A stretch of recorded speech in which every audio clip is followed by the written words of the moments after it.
All right. Hello, Ian. Hi. Thank you so much for taking the time to sit down today and talk about WoW and Dragonflight. All right. We're going to stop and add some context. So Annie is not only a well-known streamer, but is regularly embedded on Wowhead, the kind of one of the premier sites. If you picture taking the capabilities of the Lodestone and of one of the wikis like Gamerscape and putting those together, that's what Wowhead kind of represents within the WoW community compared to the 14 community. And Annie is really big in that space, big within MMOs, is an absolutely massive streamer. Massive streamer. She has completed every single current achievement in World of Warcraft.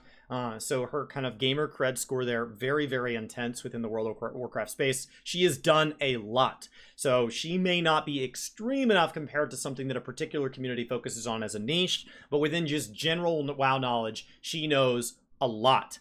Ian Hazacostas is, I believe, a lawyer by trade.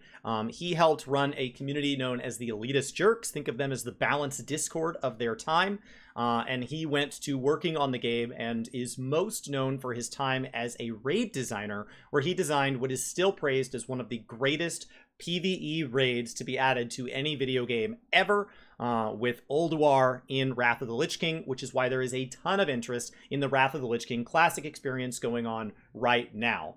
And so there's been some questions over recent years on really how much of the game does he end up having control over, but largely over fairly recent history, it has been seen as if you're going to pick any one person that is not named Bobby to blame anything in World of Warcraft on, it is Ian Hazacostas. And that's the goods and the bads.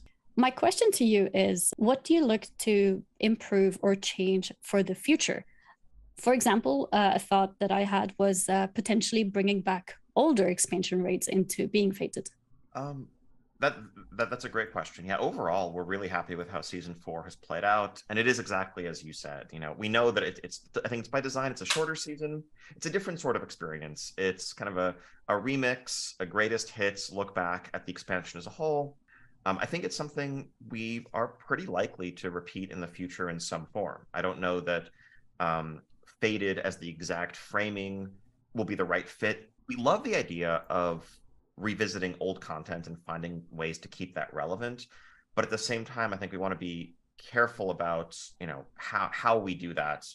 We do want to continue to expand our time walking raids as a system, as a way of revisiting that old content in a bit more stress-free, light way. One Mhm. thing we definitely want to improve, I think one area where we just kind of let our players down with season 4 is outdoor focused players. If you're someone who mostly plays in the outdoor world, I guess you had a world boss every week, and other than that, it was just Yeah. a few more months of Zereth Mortis. So I think that if we do this sort of season again, we would definitely want to include a meaningful outdoor component so that there's progression for all of our players. Okay, so they tackled a lot there. So Ian touched on, first of all, kind of like this idea of season. From a Final Fantasy standpoint, think of that like a patch. And from a Guild Wars 2 standpoint, think of that like a living season. This is kind of the last one going into expansion. And in a vertical progression game like World of Warcraft, there is a real question to why care. That is why in Guild Wars you avoid that by just being lateral in the first place. In Final Fantasy 14, the reason you care is because it's the easiest time to go back and do a lot of this. So it tends to be this backward focused victory lap, where mostly the story kind of wraps up and leaves us on a cliffhanger going into the expansion story, and you've got a lot of time to just hang out. So that was kind of the first point he talked about. The second is, as he started to talk about faded raids and all that, and when you talk about raids and Mythic Plus, that's where 14 and WoW start to function so differently, that there's not an exact translation there. But one of the points he hit on was, she asked, can we go back and better leverage old content? There is no game in existence that has more raid encounters available across more difficulties than World of Warcraft. Total number of boss encounters for 10 or more players, there is no game in existence that comes anywhere close to what World of Warcraft has to offer in their backlog. Yet one of the frustrations is that there is very little reason to go back and regularly engage with it. So the question is, Could we go back and do that as we start to see their hard dungeon content, their 5-man stuff, go back and leverage old dungeons within their Mythic Plus difficulty? Could we start to go back and visit that beyond just the time walking? That's really one of the successful points of Classic, is it's been one of the only ways to truly level backwards content within World of Warcraft ever. It's been the first real time to do that. And so when people ask what the appeal of Classic is, some of that appeal absolutely makes sense when you look at Final Fantasy players who are just now doing Ultimate Coil of Bahamut for their very first time. When you look at all the excitement about Living Season 1 being re-released into Guild Wars 2 for the first time. And so when you look at this like idea of we're going back in time within our current game, World of Warcraft has been particularly poor at that. And so when people ask why do people play Classic, just understand that that's something that Final Fantasy and Guild Wars fans are getting in game right now, that WoW has had to spin up a second client to truly do well. And the question is, can retail make a step towards doing that better? And largely the answer here is no. Largely the answer is it's too hard for people to know how to play. WoW has built themselves to be dependent on add-ons, and what that's allowed for as a pro is for encounters to be very, very, very unique and very engaging. But what that means compared to a game like Guild Wars or Final Fantasy, whose combat systems and loot systems have changed slowly over time, but are largely still representative of what they once were, is that it's very, very hard to go back to a time when combat systems were totally different, when loot systems were totally different.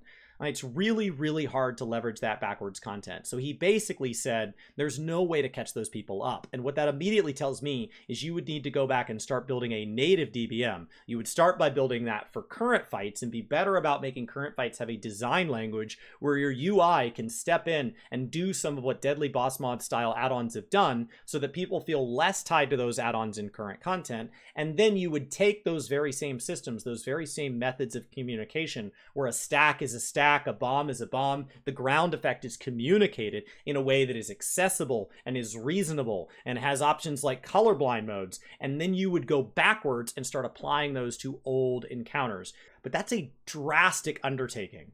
So I think largely he just said that's not possible. There is also something about, like, there's elements about what happens at the end of an expansion that's really fun. And some of what he said is we'd love to do that again, but we don't want to do it in exactly the same way. But his reasons for not doing it exactly the same way were tied to the lore reasons that they got to do it. And that doesn't matter, in my opinion. Saying, well, it wouldn't make sense within the lore that we got extreme versions again, because in Final Fantasy XIV, extreme versions, lore-wise, canonically are explained that there is a bard who, like the bard in The Witcher, sings songs about how great you are, and they're elaborated, they're exaggerated, and going through the extreme versions of fights is us getting to play through it as that bard imagined it. Now imagine, canonically, we killed off the bard. The bard died in an expansion. Well, I guess we can't have extremes anymore because the bard can't sing it to me. No. Put them in the game and come up with a new reason that we get to do extremes. One of the sets of extremes was because somebody wanted to imagine it within like a hologram system or whatever. Go tie it to a different system. You can canonically explain it however you want. That's a you problem. It's nice to hear that you guys are trying to think about all the different kinds of players. And it's a good point. Bringing back an old raid would feel quite stressful, since it is usually, or it seems like it would be a shorter season naturally. So that actually does make sense. I noticed the Shadowlands raid portals, the ones that you unlock when you clear them on Fated Mythic. I noticed that they're account wide. I was happy and unexpectedly discovered on my alts that I had those portals there. And my question to you is, how come the portals that you get for completing Mythic Plus 20 dungeons, how come those are not account wide? I agree, it's a little bit of a quirk. It can seem like an inconsistency. I think philosophically, the vast majority of things these days that are cosmetic or utility are account wide. Really, some of the only exceptions have been some of the very highest end PvP rewards and some of the very highest end dungeon rewards. I realize that reasoning is pretty flimsy. I think to some extent it's like this because it's always been like this. Okay, so the question effectively could be broadened to why is so little of World of Warcraft account wide? Why is it still inconsistent? Now, Final Fantasy was asked this question about trial loot. Why is some of it able to be broken down into its components through the desynthesis method, which is like disenchanting gear in World of Warcraft, or the scrapper or something like that, or salvaging gear in Guild Wars 2. And the question is, why is some of it able to be broken into its crafting components and some of it not? And the dev response was not, let me give my flimsy reason. The dev response was, I hadn't really thought about that. And now that I have thought about it, it doesn't really make sense. So I think we're going to fix that. And then they did. What Ian should have said here is, as we aim for the game to be more account-wide, we are aware that there are still going to be some things that are not account-wide and some are. This is something that has been slow to change over World of Warcraft's history, but is changing. And moving forward, we will continue to look at those systems one at a time. What I think is important to me, Ian, what I think should be done is that I think we should look at possibly whether or not those things can be, but be aware that we still want to maintain that if something earns a reward on a particular class or a particular character or a particular race, that every once in a while we celebrate that as well. If there is something that is special about that, we want to maintain that other players can tell, that that player can tell, that this is the class or the character that they did that thing on. I think that's important. And that's fine. But to simply say, let me state this reason, and I'm already acknowledging to you that it's flimsy, I think is a little bit frustrating. And as a game that has a lot of replayability to it, and it is not always fun and engaging to do something a second or a third or a fourth time, it would be really nice to see that progression be something that's more generally account-wide as the general rule, and then the exception be applied to things that are very clearly the exception, such as class and order halls. Class and order halls, it wouldn't make sense for all of my class halls to progress because one class progressed. Somebody saying, hey, my Mythic Plus group decided they're going to take the rest of this season off, I'd be willing on messing around on another class. Things like rep vendors and stuff like that, as a general rule, should all be account-wide, because there's no reason to gate somebody who says, I just want to try playing your game in a different way that you built. You built all these classes and specs. What if I wanted to try all 38? You invested in all 38. Shouldn't you be excited? But instead, well, you'd really have to go back and start at the beginning. The general rule should be account-wide, account-wide, account-wide. My question was if you have any other features that you would be happy to talk about or share that might, potentially replace some other popular add-ons. This is something we're actually kind of eagerly listening to community feedback around, and it's exactly discussions like these, feeling like the new UI is great, but it has this one flaw that I feel like I need to fix with an add-on, or there's this one thing missing, and we want to get a sense of what the kind of most common examples of those are to help inform where we focus our future efforts so it benefits the most people. One example off the top of my head, which is pretty small, but I think it is something probably missing from our UI, is the ability to view or interact with like the common map coordinate systems that a lot of add-ons use, or if you go to Wowhead, things like DBM or bigwigs, or fully sort of informational, computational problem-solving add-ons. That's not something we're looking to replicate with the base UI. We're looking, we want to provide that information, certainly things that weak auras might do in terms of making it more obvious when you've had a class proc fire or when a boss is about to use an ability. Those sorts of things, yes, the base UI should do adequately. Okay. So add-ons. If you have a wildly precise UI from a time that the game offered very little to you in ways to modify that, such as LVUI or shadow unit frames or something like that, they're not rebuilding those. But this is massive for players that have been flexible with their UI and are flexible with their UI, who can now run less add-ons. I find myself already running less add-ons. B, This now redefines the new player experience, which takes me into his second point. His second point is what types of add-ons do we want to see things go more native versus not? Final Fantasy has this struggle all the time. Every time there's a big add-on gate type moment where a bunch of people in the community get bans for using add-ons because they're across the board not allowed, then the devs say, well, what do you want to see from add-ons? And then they implement those features. And so then it feels like, so you're rewarding the people who do add-ons by moving the UI in that direction, but then you're punishing the people that gave you the lesson you learned. Within World of Warcraft, add-ons are permitted. But there are base things, such as map coordinates, that for some reason aren't in the native UI, and knowing where something is in a way that can be communicated to players without having to join their party or anything like that. I want to look up where this quest giver is. Map coordinates are very, very, very helpful. So base UI is something that if you're going to have a map, I should be able to do it. And ideally in a way where my mini map tells me where I am, but when I'm on my main map, my cursor has one as well so that I can mark that. So I can go in and flag something.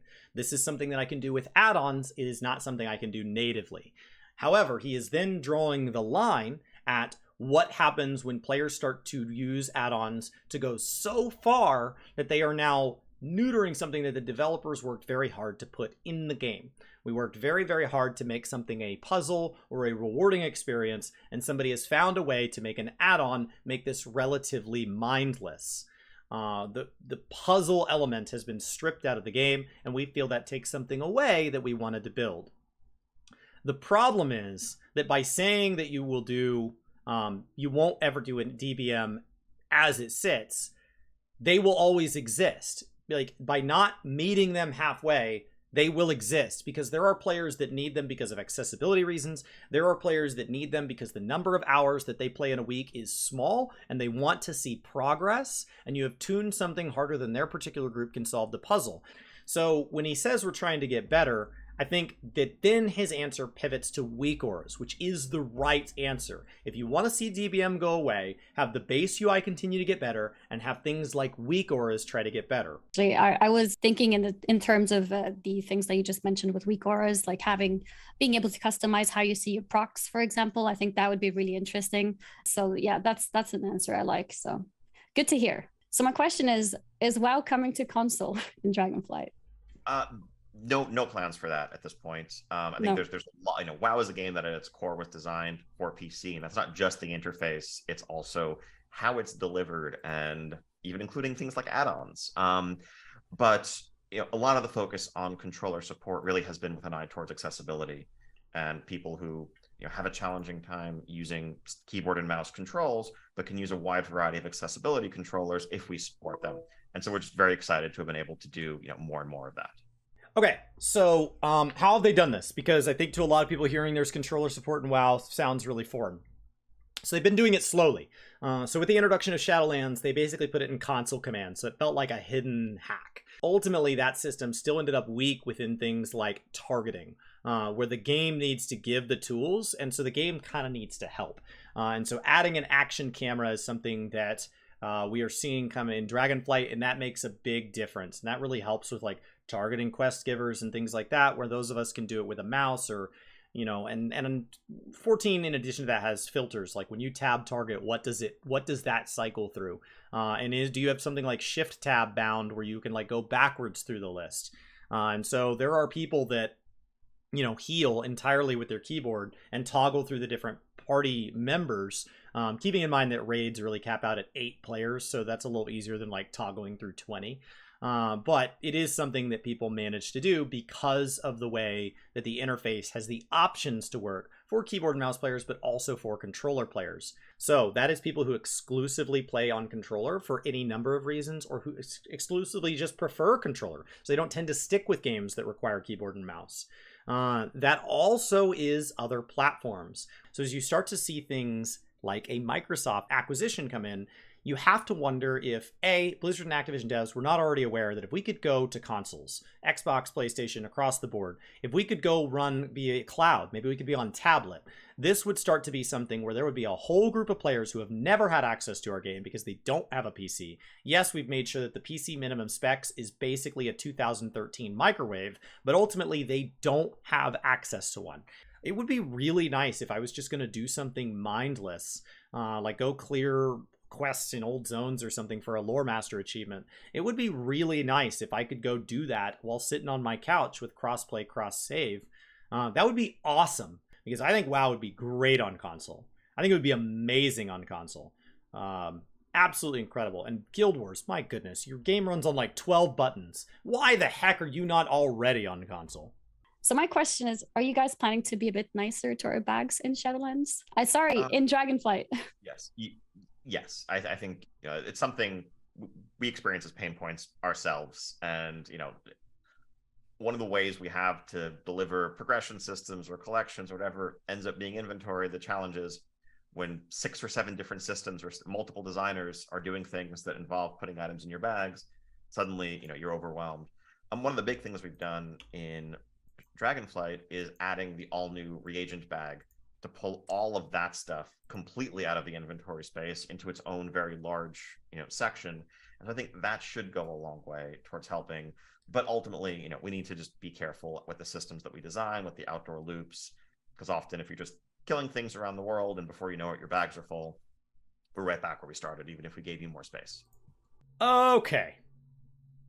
It is not large. The initial reagent bag provided to us is 20 slots. Wowhead says that we're going to get like 36 next expansion. This is meant to be like all the crafting loot that is available kind of in-game. If you are not moving to something like a material storage system out of Guild Wars 2, it is not large. It will never be large.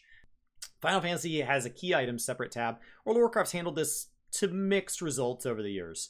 But having different items like that, so I would love to see some of these items kind of shift in the way they're used. Maybe it's that like Hearthstones become something that's a spell, so it can be dragged to a slot on my bar, but is not something where it can go be part of the toy system, or if I don't want to have it in my inventory, I don't have to.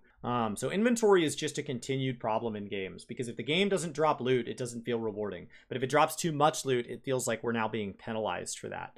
And that feels really uncomfortable in a game like Guild Wars, when at the same time the developers are selling you inventory space.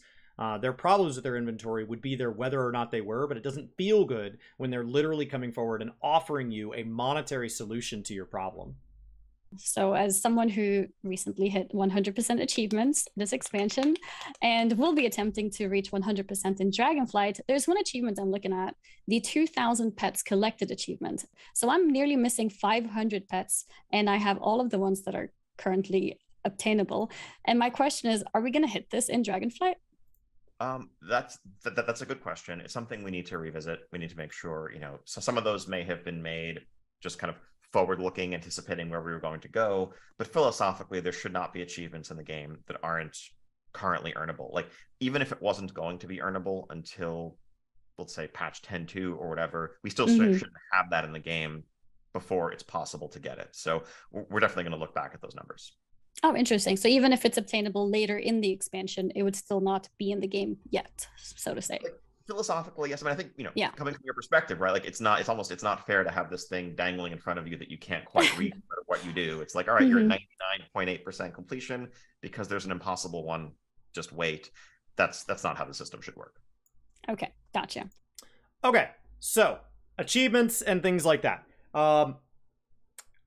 This is something that I think Final Fantasy does to mixed degrees.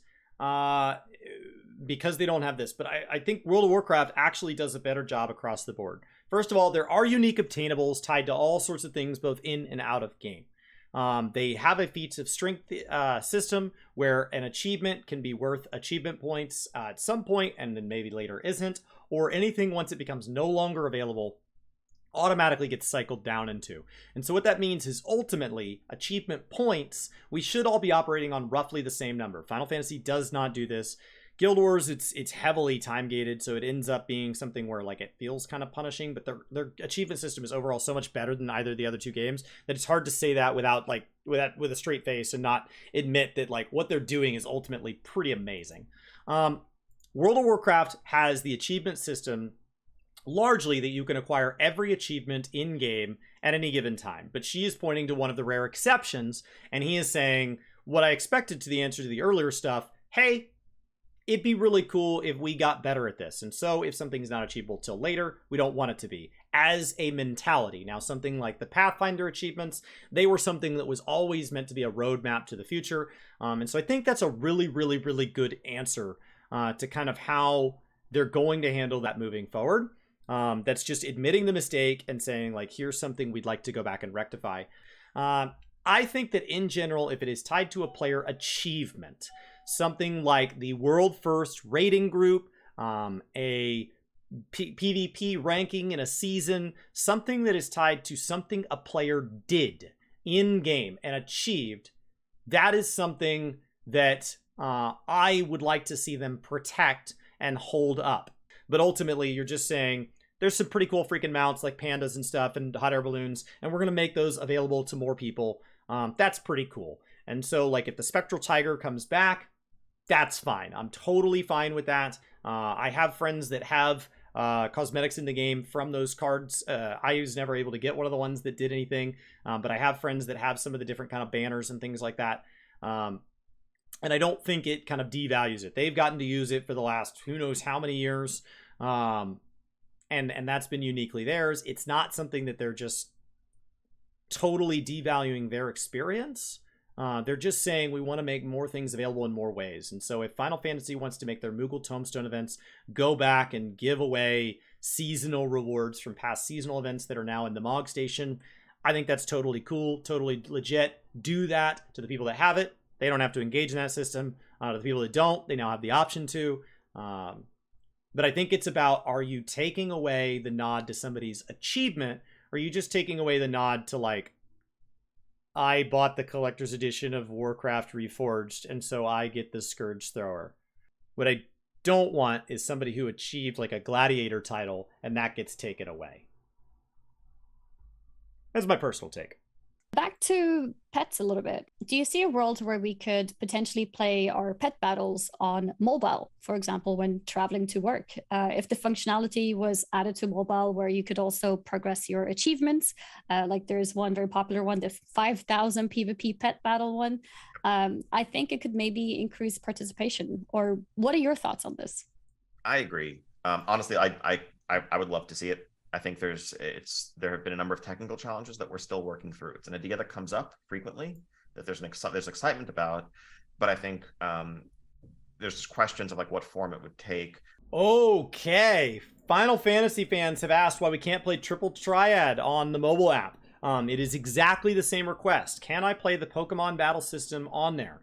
The con is immediately, the moment you say make something available to a mobile API, somebody is going to bot the living daylights out of it. To grind it all to 25, are they then going to go be able to list those on the market board for hire? Like immediately, it's how do they police it? How do they enforce it? And how does it give the same quality of experience? So when he says technical hurdles, the number of technical hurdles is vast. How does it interact? How often does it refresh in real time? Is there like a refresh rate where things are kicking over? What happens if I'm logged onto the app at the same time as I am the game for that purpose? I think it was Destiny that had a mobile app that allowed me to drag and drop items out of my inventory to manipulate inventories. I feel like it was Destiny that I could use my app to an advantage while I was online. And so that's something that I've seen games start to leverage this, and to allow players to play when they're not online also becomes a question of where is the boundary. Obviously, from a game developer's perspective, their goal is to get as many hours of playtime as you can possibly enjoy, and it is your job to decide if that is taking away. How do you make this only apply to systems that don't matter? Triple Triad, pet battles, things like that. What I don't want to see is, I think you can already manage things like your mission table garrison type stuff. You can already do this via the app. Because I feel like I was doing that at some point. Is I don't want to see it tied to any system that has a power progression component. I know that's a far cry from pet battles, but it's just something that I'd want to bring up, because I think that there's a real concern with the more things go to a mobile app, the more it feels like, are you really expecting me to play 24/7? So I think at this point, what they're asking for is a very simple request. It'd be widely praised. It'd be a really good thing. I just want to make sure that when they do it, they go ahead and make very clear, here's what we're doing. And moving forward, here's the kind of mentality we have around what comes to mobile and what does not. And that may mean that there are some things that meet that criteria that's not yet in mobile. We're working on it. But there are some things that have not yet been released in game, and I can already tell you those will not be supported by mobile. And so what are your thoughts on mounts being recognizable, such as, popular in the past ones like Amani Warbear or Invincible? So there's a few pieces to that. Definitely Shadowlands had a lot of mounts. Some of that was the nature of the Covenant system and kind of times like multiplying everything by 4. Particularly early on when there was more of the sense of like pick your path. You wanted each of them to feel really complete unto itself. And then of course, as players were able to move among all of them more freely, that just became a very, very large space of not just mounts, but transmog and all the other cosmetics as well. We very much want to avoid too many versions of those. We're reusing them in other places until a lot of time has passed again, so that if you see someone on, the Death Elemental, that they got Keystone Master. And it's like, yes, there's different colors for different seasons, but it's very clear, like that mount means dungeon achievement. Same thing for, end of raid mythic mounts. We avoid reusing those until a significant amount of time has passed. So it's striking a balance, but I think where possible, players who are clued in should be able to look at someone's mount and recognize, oh, you did this impressive thing to get it. And where that's not the case, it's something for us to keep working on. Yeah, because I do agree. I think the KSM mount does stick out, different colors for different seasons. Same with Gladiator mounts. And I think the Mythic mount drops are also good. But yeah, I think in other places, sometimes like rare drops or vendor reputation, I think there's a little more blurring there. So effectively, let me pull up a website real quick where I'm not as established as somebody like Andy Fuchsia, but this is my character on Data for Azeroth. And we go to mounts, and there are 906 mounts in game of 994 mounts total. And so this appears with things like Mog, things like mounts, these things that are aspirational visual items that denote your achievement. Now, when a game is brand new, like New World or the upcoming Ashes of Creation or the Riot MMO, the first time they add an item that glows or a mount that looks amazing, it will stand out. Because the alternative will be not having an item that glows or not having a mount that looks amazing. What you end up with is a diluting of how prestigious it looks. Because now somebody might not equip the latest glowing item visually because they like the way another item looks better.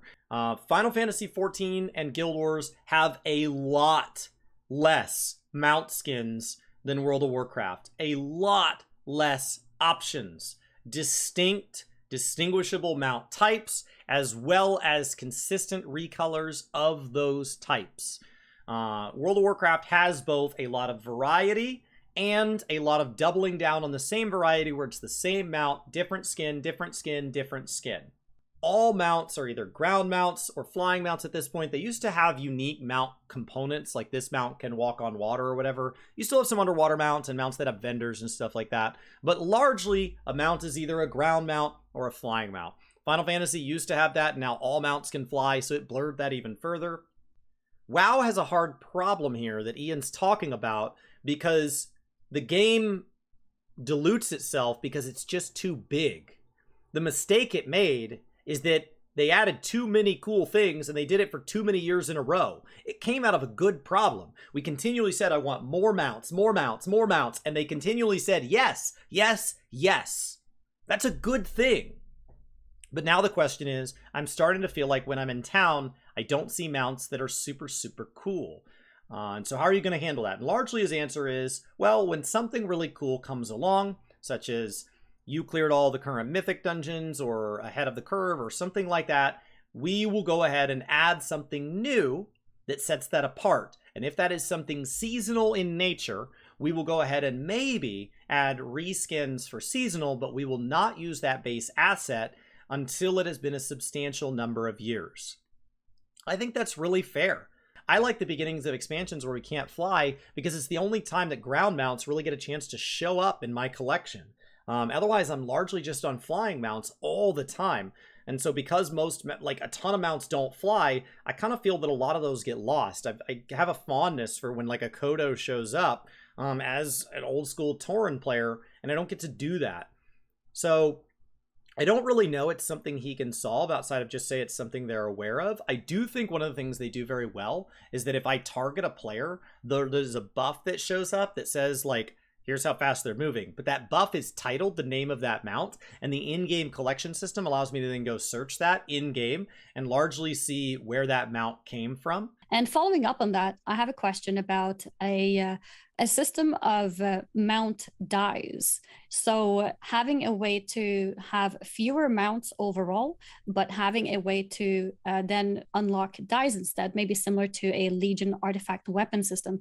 Is that something that you guys have come across as an idea?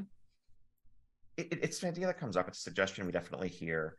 Right now, it's not one that's consistent with how our items and mounts and just visual assets are built. That said, we recognize and we hear loud and clear the desire for more and more and more customization. And that's in all avenues, whether it's the dragon riding mounts that we now have, whether it's creating your Drakthir, we want more depth, more variety, and that's an approach we want to continue to bring to all facets of the game. All right, let's dive down that rabbit hole. So, dies. World of Warcraft has typically offered reskins of colors as opposed to Final Fantasy and Guild Wars offering dies. This is not just true of gear, it is true of mounts, it is true of all things in game.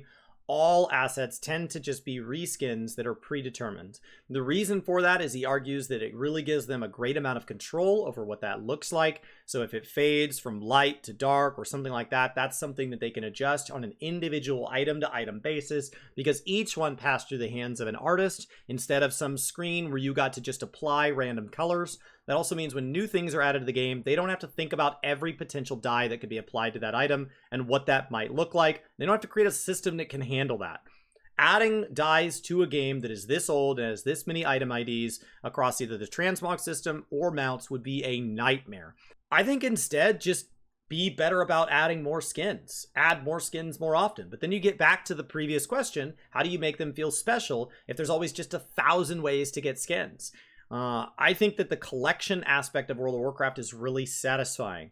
When I'm out in the world and I'm doing something and I get an appearance that I've never gotten before, that's really satisfying. And by adding more color types, that handles a lot of that. The number of mounts skyrockets out of control. I think then it becomes a UI issue, and that's where it would be nice to start to see their UI say, and here are my wind serpents, and among my wind serpents, I have 15 different colors that are all the same model, but there's a total of 43 of these. Instead of having that be 43 separate lines within the thing, so it's just this infinite scroll bar, starting to create families of mounts and say, okay, this is this family, and this patch, we're extending it from 43 different colors to 65 different color schemes. And some of those add armor, and some don't, and some are different colors, and some have electricity bumbling around them or whatever. I would say double down on your system before reinvent your system. WoW is already really good at collections tabs and introducing them, and while I would love to see them continuing to move forward as they are in things like UI and all of that, instead of calling for them to, you didn't move forward enough, move forward more, I would rather say, do more of the things you're already good at. So have the UI reflect what the game does well, and then let that game double down on its strengths. Big question, my last big question on collecting. So I would feel that it would be cool to be able as a collector to progress other professions than your main two, but currently the punishment for dropping a profession means that you'd lose your recipes, potentially the unobtainable ones. But is there a way to maybe restore the previously learned recipes without affecting other people? That's something that is challenging, but that we want to make happen. It's just a question of prioritizing it against, developing other new systems and things that, how many players does it benefit? I'm never going to drop blacksmithing because we have things that are impossible to ever get again. Mm-hmm. Would be nice if I could change, completely understand where the desire comes from.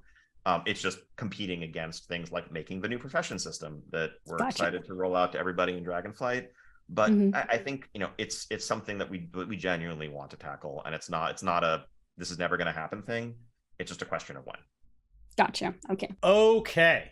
So, crafting and gathering in World of Warcraft versus Final Fantasy versus Guild Wars 2.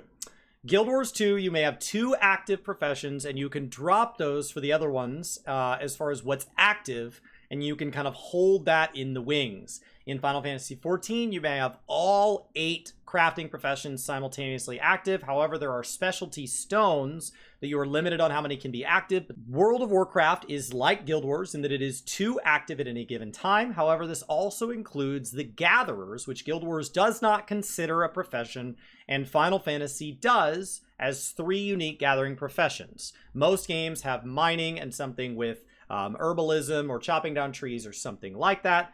World of Warcraft has added the ability to pause a profession and pick up another one, but when you do that, what she noted is the cost. You drop those professions and then go back to a trainer and relearn them, and it kicks you back to your point in leveling progression and unlocks all the recipes that are tied to current content. However, my character has enchants that are no longer in game. Ian's character has blacksmithing recipes that are no longer in game, and it sounds like Annie has recipes that are no longer in game. If I drop enchanting on my main and I relearn, I reactivate enchanting, I will never get those items back. They are unobtainable. The question was, can you make it to where they are obtainable so that my main could go engage in some of that rare stuff? That's a simple question so that people could be more focused. I think as the game moves account-wide, I would rather them move to things like recipes are obtained account-wide. This is how Guild Wars works. So you just learn a recipe and it just kind of handles it. I think the better question is, can we bring back unobtainable recipes through the black market auction house, or better yet, through a system where we have some sort of archaeology type thing or something like that. There was some areas in Shadowlands where lore-wise it made sense, where maybe through doing dailies within our crafter, we could bring those back. I understand that it would take away some of the exclusivity I have. It doesn't bother me. Make more things available to more people. Games are about having fun. Let's share the fun. Go have fun. And then that would also kind of handle this. But that kind of hits on his final point. We can't invest in this because we're too busy investing in the future. World of Warcraft has done a terrible job keeping crafting and gathering a consistently maintained thing from expansion to expansion. And it changes every single time. And so Dragonflight saying it's moving the needle forward, no, it's not. Because based on every other expansion within World of Warcraft, it's just moving it somewhere different. I have no reason to believe that what Dragonflight is doing with crafting is a mentality shift at all. It is simply a shift in focus, and to people that maintain crafters that craft things across multiple expansions, every single expansion works a little bit differently. How do I get this recipe? How do I get the items for it? How do I craft it? Unlike Guild Wars and unlike Final Fantasy, you do not level crafting in World of Warcraft cohesively in one continuous time frame. You actually just level that expansions. So if you want to get into crafting and gathering in Dragonflight, you will level Dragonflight crafting and gathering. And it helps keeps the total number of levels fairly reasonable, as opposed to Guild Wars where the level's at like 500 or something stupid. So when you're leveling, it's like, because there's way too many. And it helps separate systems that work differently. People focus on the current expansion. So just let the crafting be that thing. But it also solved the problem that their systems are just disconnected. Crafting and gathering is just a wildly different system from one expansion to the next in World of Warcraft. And it's something I'd love to see them fix. On the topic of mounts that become unobtainable later, like Gladiator, Keystone Master, ahead of the curve, has the idea, or what do you guys feel about potentially some of those coming back, maybe several expansions later? I think that's very unlikely. Mm-hmm. Some of those particular mounts, those rewards, titles in the same vein exist at times to mean you were there, you did the thing, and if you missed it, you missed it. The vast majority, like 99% plus of all of the rewards across World of Warcraft of every type, are things that you can go back and get years later. You can go back and kill old Mythic Raid bosses and get their titles. You can farm up their mounts. But there is a handful of things in the space that really are about, you were part of an experience. And if you see someone with it, you know that they did it while it mattered. And so we don't want to expand that space too much, but I think we're likely to preserve it as it stands. Gotcha. Great job. Great answer. This is a very similar answer to how you say, how do you deal with what you put on the microtransaction marketplace? How do you handle when you gave something exclusive to people for participating in or achieving something truly unique? Not, oh, they played during a seasonal event and they did the quest line and now that seasonal event's not around, but things like Gladiator, things like Ahead of the Curve, where they didn't just show up, they didn't just take part, but they dominated, they mastered, they really, truly did something. How do you handle that versus seeing these kind of TCG mounts come back? The answer is you leave those alone. How do you then rationalize that with a player base that has new players that were never given the opportunity, or players that were there but didn't make it, or players that didn't like PvP back then but now they do? Shouldn't those players get a chance? No, because those players do have a chance at the current ones, because we're continuing to do systems like that. But we are talking about, the idea is the way you make it okay to respect some things to that degree is that A, things like reskins can get you really close. So don't be like, that's the only dinosaur mount in the game. Give us other freaking dinosaurs. And B, you can say, you know what? There is so many. When they add 5 mounts to the store, but they add 45 mounts to the game over the same 6-month period, it's not a big deal. Achievement. It's over 9,000. Are we going to get another one for a higher number? Are there any other meme numbers? Okay, so meme numbers, that's what it is, basically. That's what it takes. Pretty much. That was 100%. Gotcha. RBGs for groups of 5 to 6 people. Yes, I think BGs, the size of BGs, is something we're definitely looking at and talking about a lot. I think looking at, effectively solo queue in the form of rated solo shuffle is an interesting experiment. That may lead to something in a similar space in Battlegrounds down the line. It's something, we've heard a lot from the community. Mm-hmm. So stay tuned. We'll have more to talk about later on in Dragonflight. Cool. Nice. Cool. Import-export features now in the game and talents and such. Are we going to get one for sharing our customization of the Dracthyr? That's something we'd like to do. It's come up a lot, actually. People who, either have spent 15 minutes making their Dracthyr and then realize they picked the wrong faction, or something comes up and they have to back out and they're like, I had it perfect, I want to save this. Or you see someone else's and you want to, copy the setup. That's something we're going to look into. Cool. Final question. Which dragon aspect would you rather be stranded on an island with, and why? Would we really be stranded with any of them? They're all dragons that can fly. Like, how do you get stuck on an island if you're a dragon? Maybe there's invisible walls. Okay, you can't get out. Well, okay, then my very serious answer is going to be the future leader of the Black Dragonflight. Oh. Whoa. Okay. Good answer. Awesome. Well, thank you. What a tease. What a tease. Way to just be like, I know something you don't know and it's gonna be awesome.